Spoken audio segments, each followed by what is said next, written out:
प्यार माँ पड़ गया मेरा यूं राक्षसों की शेरी टोली। प्यार माँ पड़ गया मेरा यूं राक्षसों की शेरी टोली। अमृत पिला लो तुम सभी उतर, अमृत पिला लो तुम सभी उतर, जब तुम्हारी बारी ओली।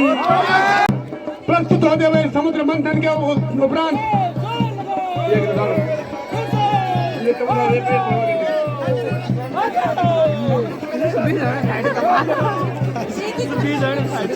और ये देख रहे होंगे आप, आज नवरात्रि का प्रथम दिन भी है। माँ भगवती द्वारा यहाँ पे एक आनंददायक दृश्य कालकूट भी समुद्र मंथन में पहला रत्न निकल चुका है। समस्या ये है कि इसे कौन पिए, इस धरा पे कौन ऐसा है जो इसे पिए। देवता और दैत्यों में खलबली मच गई है। जब कालकूट विषय तो समस्त भूमंडल धरा सब खत्म हो जाएगा। अब आगे का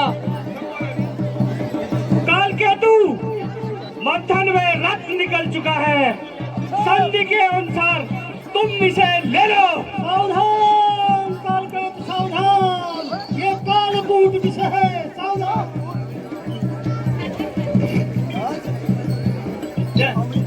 क्या निकला? देवताओं ने शीश भाग को छोड़ करके शीश भाग को दे दिया। अब ये प्रथम रत्न देवता ही लेंगे। सावधान सावधान।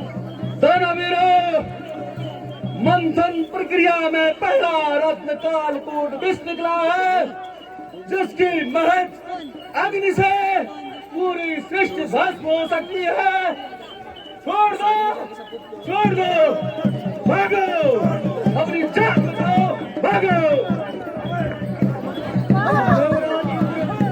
सभी देवता भगवान शंकर की स्तुति करते हैं।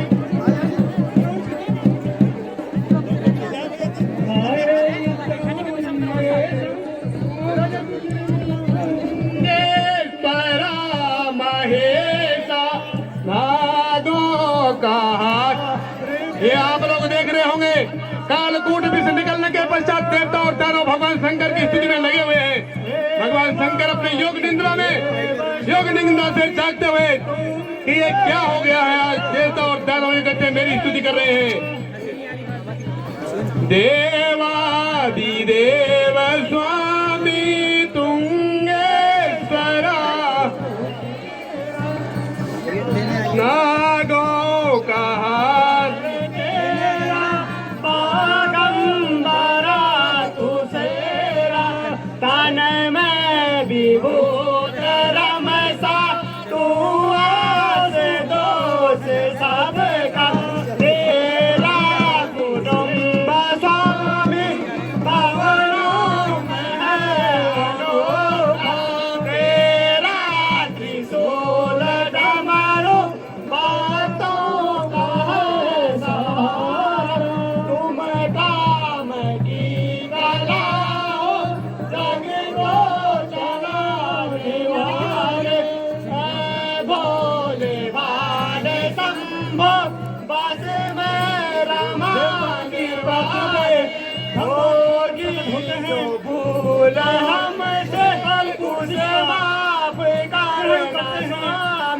चारों में तेरे साथ। भगवान महादेव के नेत्र खुल चुके हैं और देवराज इंद्र दैत्य गुरु शुक्राचार्य से काल के महादेव जी के पास कालकूट विष के लिए, हे महादेव क्या होगा, क्या होगा। त्राहिमाम भगवान शंकर त्राहिमाम। हे महादेव, मंथन में कालकूट विष प्रकट हो चुका है। पूरी सृष्टि त्राहिमाम है, जल जीवन व्यस्त है। अब इस कालकूट विष से तुम इस प्रकृति को बचा सकते हो महादेव, सबकी रक्षा करो। त्राहिमाम त्राहिमाम, समस्त देवता और दैत्यों में त्राहिमाम त्राहिमाम, क्योंकि त्राहिमाम जब होता है तो भगवान शंकर की शरण में ही जाना पड़ता है। तो भगवान शंकर के इसमें भयंकर तांडव नृत्य करते हुए और काल को विष के निकट जाते हुए, क्योंकि महादेव के अलावा अलावा इस कालकूट जिसमें सहन करने की क्षमता किसी अन्य में नहीं थी। बोलो शंकर भगवान की और माता भगवती उनके साथ में। ये भगवान शंकर यहीं से नीलकंठ कहलाए और नीलकंठ ये कालकूट स्वयं महादेव अपने हाथ महादेव इस कालकूट विष को धारण करते हुए और ये आप लोग देख रहे होंगे स्वयं भगवान महादेव अपनी योग निंद्रा से उठे हुए हैं और इस कालकूट विष को ग्रहण करते हुए ले भाई कालकूट विष को महादेव जी द्वारा ग्रहण करते हुए और यहीं से भगवान शंकर नीलकंठ बोलो नीलकंठ महादेव की, बोलो तुंगनाथ भगवान की, बोलो चंडिका महामाई की। और ये विष पीने की क्षमता केवल और केवल महादेव जी में है। यहीं से इनका नाम केवल और केवल नीलकंठ पड़ा। और इस कालकूट विष को महादेव जी ने अपने गले में ही रोक लिया था, क्योंकि अगर ये गले से नीचे भी उतरता तो स्वयं इनके लिए भी एक घातक था। बोलो नीलकंठ महादेव की, बोलो चंडिका महामाई की। और इस प्रकार से आपने इस कालकूट विष की लीला देखी। इसकी अगर एक भी बूंद इस धरा पे गिरती तो शायद आज ये दृश्य आप और हम न देखते होते। बोलो तुंगनाथ महादेव की। कालकेतु मंथन से निकले हुए पहले रत्न को देवताओं ने ग्रहण कर लिया है। अब आगे तुम्हारी बारी है। और अब आप लोग देख रहे होंगे, मैंने पहले भी कहा था, श्री रंभा विषवारिणी अभी संघ गजराज धनुष धेनु धनवंतरी चंद्रमा मणिबाज। और इस प्रकार से आराम से। और ये कामधेनु गाय भी निकल चुकी है समुद्र मंथन से। और ये देख रहे होंगे जो कि कामधेनु गाय जो कि सप्त ऋषियों को देवराज इंद्र जी द्वारा दी जाती है।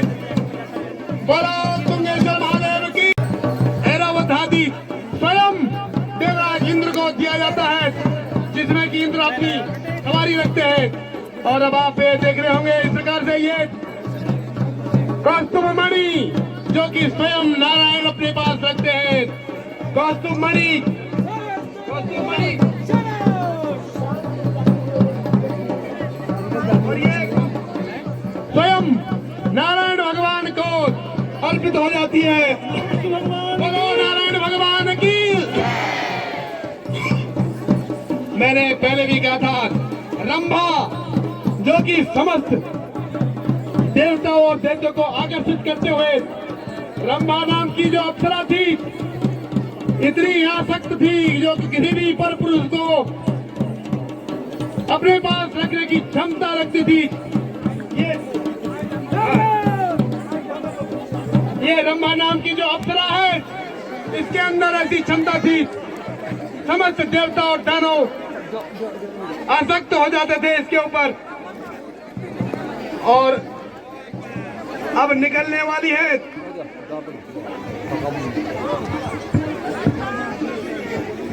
देवराज, तुम बार बार युद्ध में हमसे परास्त हुए हो। ये रंभा नाम की अप्सरा हमारी हुई, इससे हमारा अधिकार होगा, क्यों राहु? बिल्कुल दैत्यराज, बिल्कुल। जितने भी सुंदर वस्तुएं हैं संसार की, उन पर हमारा अधिकार है, हमारा। निश्चय ही, चाहे वो सुंदर स्त्री हो या कोई सुंदर संपदा हो, वो हमेशा दानवों के अधिकार में होनी ही चाहिए।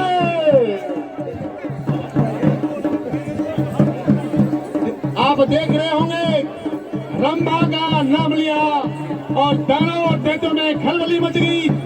जीवा से लार निकलने बैठ गए। तो ये अप्सराएं इतनी सुंदर होती थी, ये किसी को भी मनमोहित करती थी। और अब आपके सामने निकलने वाला है स्वयं कल्पवृक्ष, जो कि देवताओं को दिया जाता है।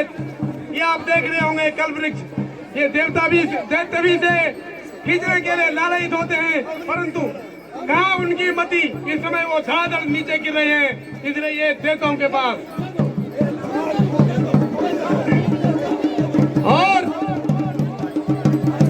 कल्पवृक्ष भी आ गए और अब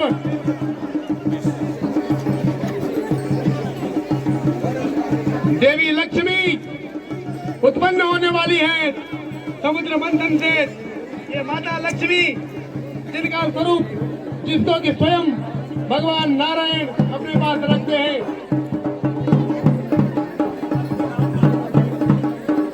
नमस्ते तु महामाये श्रीपीठे सुरपूजिते शंख चक्र गदास्ते महालक्ष्मी नमो नमः। भगवती लक्ष्मी स्वयं नारायण जी के साथ विराजते हुए, बोलो कृष्ण भगवान जी की, बोलो लक्ष्मी माता की, बोलो शंकर भगवान की, बोलो पार्वती माता की। और अब जो नंबर है वो बारुणी, जो कि मदिरा, और मदिरा जो दी जाती है बारुणी। हे निर्लज दैत्यो, तुम थक गए होंगे, तुम्हारे लिए समुद्र मंथन से बारुणी नाम की मदिरा का उत्पन्न होना, ये तो अपने आप ही दैत्यों के पास जा रही है और दैत्य इसे पाने के लिए खुश हैं।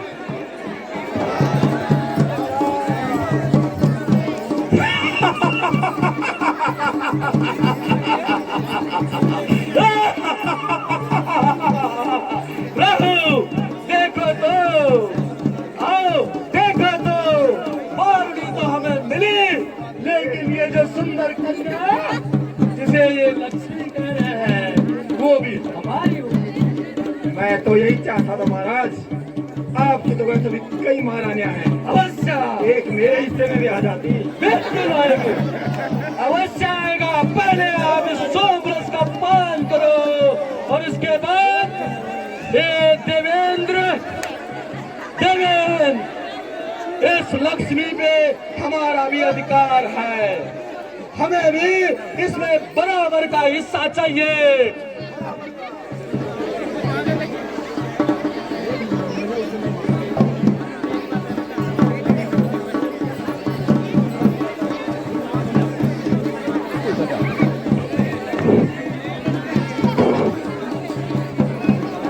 माता लक्ष्मी जब निकल रही होती है तो खलबली मच जाती है कि ये हमारी और ये हमारी।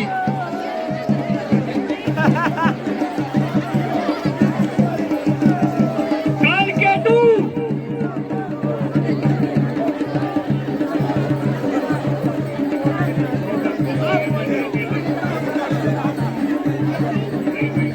और इस प्रकार से आप देख रहे होंगे बारुणी नाम की मदिरा जब दैत्यों ने पी तो कितने खुश हैं, खलबली मच गई, खुश हैं, इतने खुश हैं। वो इसी खुशी में जाएंगे, थोड़ी देर बाद यमपुर पहुंचेंगे। और इसी क्रम में जब आके आप लोग देख रहे होंगे चंद्रमा, भगवान शंकर के मस्तक पे जो आप चंद्रमा देखते होंगे, तो ये चंद्रमा यहीं से निकलता है और जिसे स्वयं भगवान महादेव अपने मस्तक में धारण करते हुए, और पारिजात नाम का जो ये पेड़ है, ये देवताओं की बागवानी के लिए लगाया जाता है। और इस प्रकार से 13 रत्न पूर्ण हुए और 14वां जो है वो स्वयं भगवान नारायण जिसको धारण करते हैं वो निकलता है।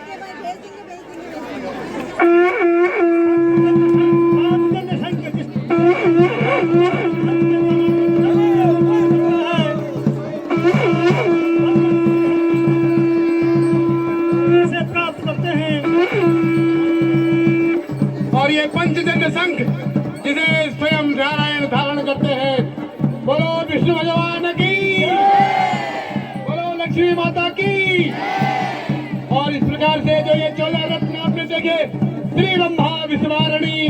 अमी शंख गजराज धनुष धेनु धनवंतरी चंद्रमा मणिवाज। और ये लीला संपन्न हुई और अब जो उत्पन्न जिसकी लड़ाई है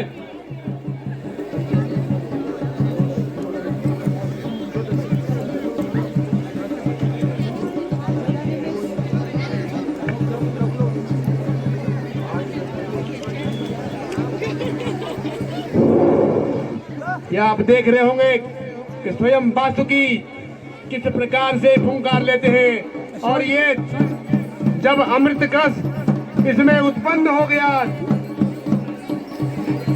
छलक रहा है अमृत, उत्पन्न हो गया, लड़ाई शुरू होने वाली है, जीवा ललचा रही है।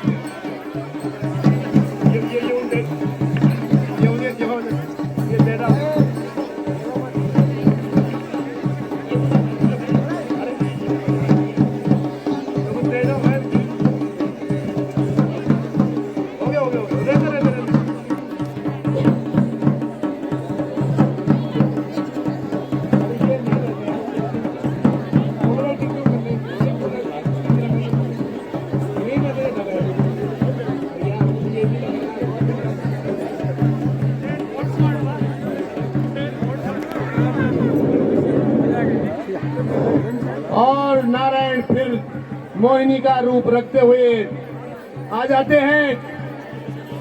मच गई है देवताओं और दानवों में। मोहिनी भगवान नारायण का सम्मोहन। और ये देख रहे होंगे कालकूट विष का संबोधन, तरह तरह मोहिनी आगे की तरफ। देवताओं में खलबली, दानवों में खलबली।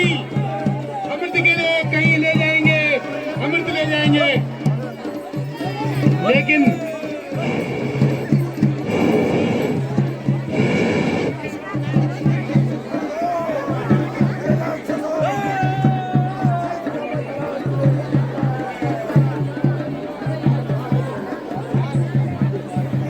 भगवान विष्णु मोहिनी के रूप में तरह तरह का छल करते हुए ये देख रहे होंगे। मोहिनी का नृत्य क्या लंबे लंबे,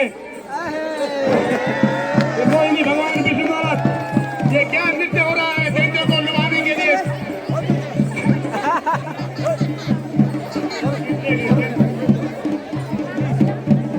और चलो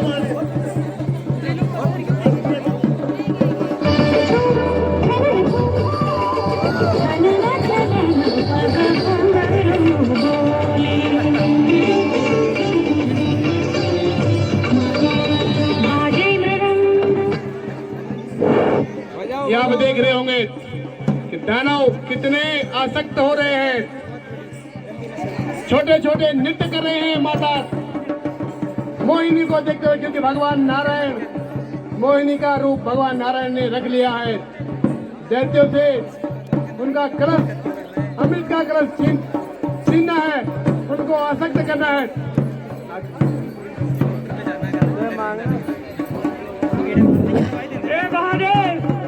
काल के अमृत के पात्र को भगा ले गया है, इससे वो अमर हो जाएंगे।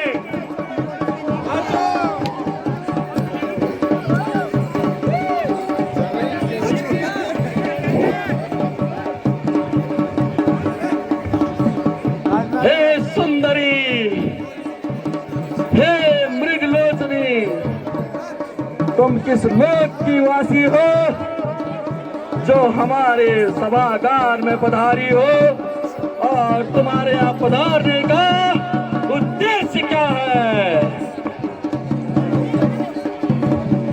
हे दैत्यराज, सुना है मैंने तुम्हें अमृत संजीवनी और उसके अलावा अमृत भी प्राप्त हुआ है। तो मुझे तो बड़ी बेहद खुशी हुई है दैत्यराज, और इसलिए मैं दोहरी बधाई देने आई हूँ। प्यार माँ पड़ गया मेरा। महाराज ये कदगा प्यारी है यार, वाकई बहुत प्यारी है यार। अब ये देखी को अमृत की लाल से कहता है जी, चलो इसका हरण करके ले चलो। लेकिन पहले से पूछ तो ले सुंदरी, यदि हमें बधाई देनी है तो ऐसे नहीं, हमें बधाई देनी है तो जिस प्रकार तुम पायल की छन छन करके हुई आती हो, उस पायल की झनकार से हमें बधाई दो। जिस प्रकार तुमने पुष्प लता की तरह कंचन काया को लचकाया है, उस कंचन काया को लचका के हमें बधाई दो। सुंदरी, जिस प्रकार तुम्हारा मुखमंडल ये तेज से भरपूर है, और अपने मधुर अधरों से जो तुमने बाणी निकाली है, उस प्रकार की मधुर बाणी से हमें बधाई दो। तब जाके हम तुम्हारी बधाई स्वीकार करेंगे। जरूर है दैत्यराज, मैं तुम्हारे इस मनमोहक रूप पे तो फिदा हूँ, मगर तो जो तुम्हारी हिंसक प्रवृत्ति है उसके लिए मैं क्या कहूँ।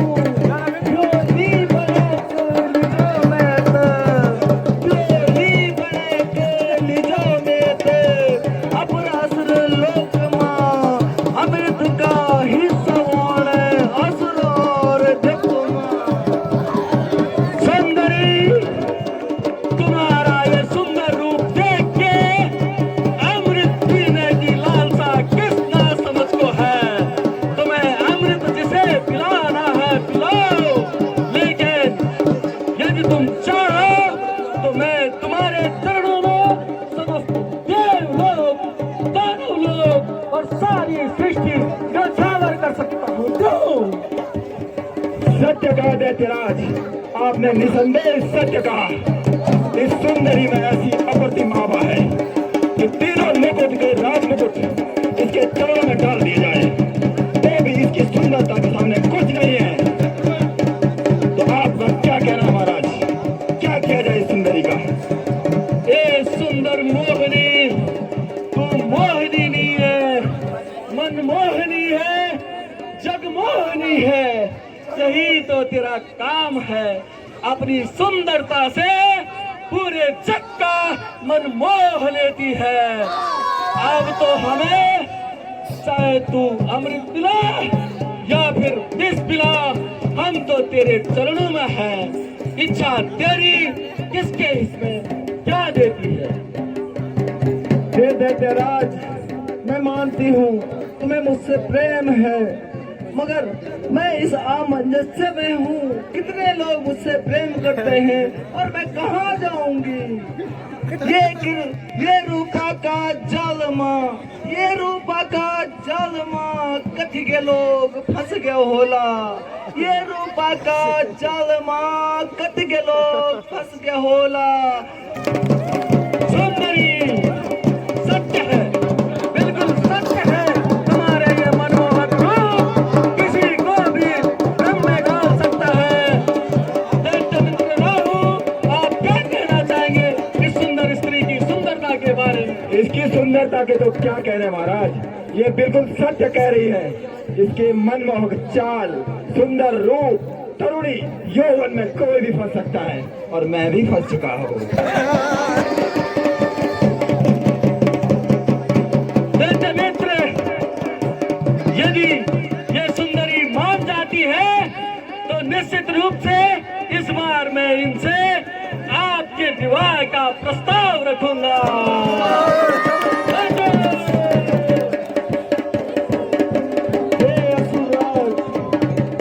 मैं मानती हूँ तुम मेरे से प्रेम करते हो, मगर मैं कैसे मान लूं?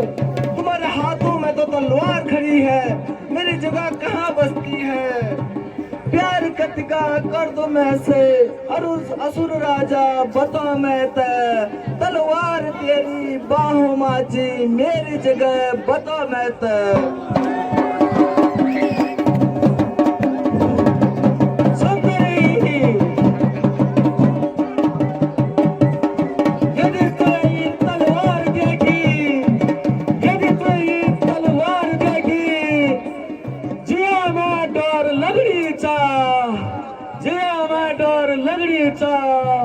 फेंक दो यूं तलवार पे फेंक दो यूं तलवार पे अमृत कलश उठा दूं मैं लेकिन सुंदरी ये अमृत कलश हमारी सत्यता का प्रमाण है इसे तुम चाहे किसी को भी वितरित कर दो लेकिन तुम हमारे साथ ही रहोगी ये लो पकड़ो अमृत कलश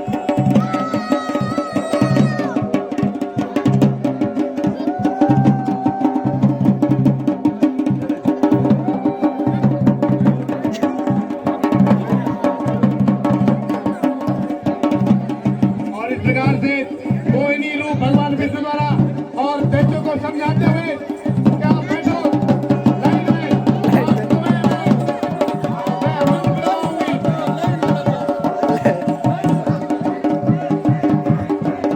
हे देवताओं आप एक तरफ बैठ जाओ और दानों आप एक तरफ बैठ जाओ मैं सबको बराबर अमृत बांटूंगी अगर इसमें संदेह लगता है हे दैत्यराज आप बताओ अगर संदेह लगता है तो मुझे प्रावधान दे देना हमें तुम पे पूर्ण विश्वास है सुंदरी संदेह की कहीं गुंजाइश ही नहीं है मंत्री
प्रैक्टिस करना बड़ा ही आसान था। प्लेयर्स के बारे में रिसर्च की, उनकी परफॉर्मेंस पे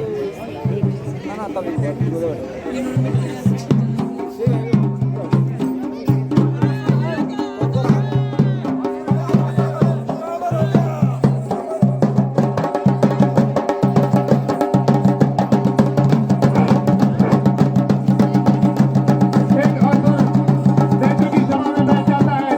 भगवान विष्णु अपने सुदर्शन चक्र से उसका सर काटते हुए जो आप सुनते होंगे राहु और केतु, तो वो दैत्य फिर से राहु बन जाता है और धड़ से केतु बन जाता है। तो इन नौ ग्रहों में ये हमेशा स्थापित हो जाता है। उसकी खुशी ये आप देख रहे होंगे किस तरीके से खुशियों के हंस रहा है। बोलो तुंगेश्वर महादेव की, बोलो चंडिका महामारी की। और अब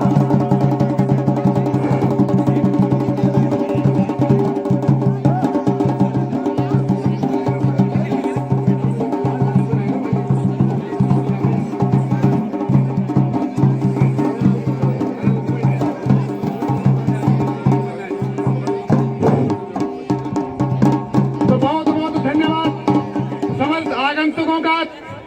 और एक विशेष सूचना, मैं